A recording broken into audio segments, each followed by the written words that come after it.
Well, first, I have a partner, Rob Goldstein, who joined me in 1989, and he and I used to go out and visit a lot of management teams. And to become a CEO or CFO of a public company, even a small one, you got to be pretty smart. You have to have some business savvy of some sort. And I would say, for the most part, most management teams impressed me anyway when I walked out of the room. Everyone had a good story about what they were going to do, and how they were going to spend their money going forward. And the best rule of thumb that I learned was, if this management team was good at allocating capital before I walked in the door, the assumption that they would continue to be good was a really good assumption.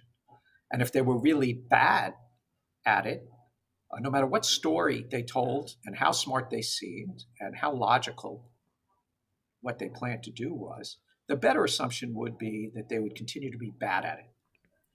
So I would not me personally, rely so much on what a management team, my assessment of the management team, but my assessment of what they've done in the past is very valuable. And that's really, how have they allocated capital in the past? Have they done it in a smart way, or have they not done it in a smart way? And so that you can look at quantitatively in a lot of ways. And if you're going to be cold and calculating and unemotional about it, you're probably better off, because everybody tells a good story and everyone seems pretty smart to me, who's reached that level, who you would speak to. So I didn't find it super valuable. Now, if you want to look at one-offs, there are some geniuses out there. I go back to the story I told about Ted Turner.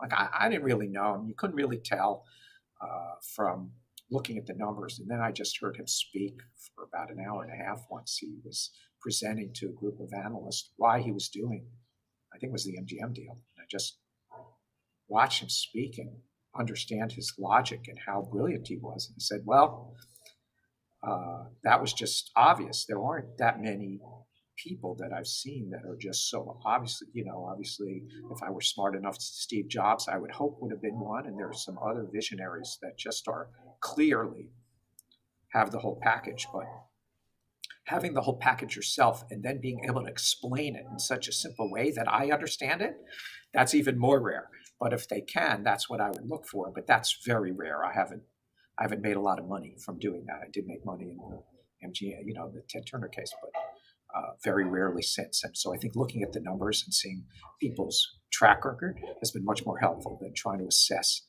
it's like they say when you interview people, the smartest people I know,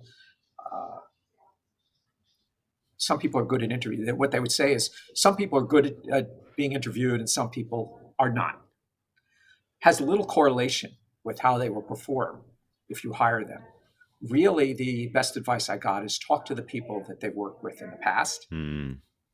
And that's much better than assessing how they answer your interview questions or trying to think of the great interview questions. Or at least it's true for me. And I think that's,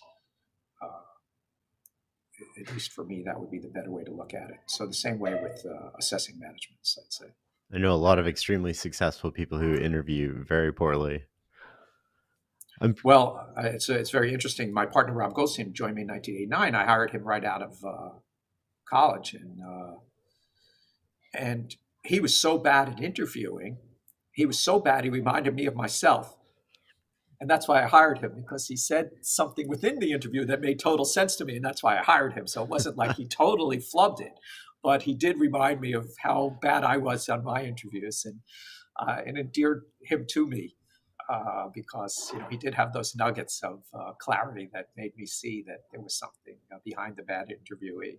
So it's a pretty funny story.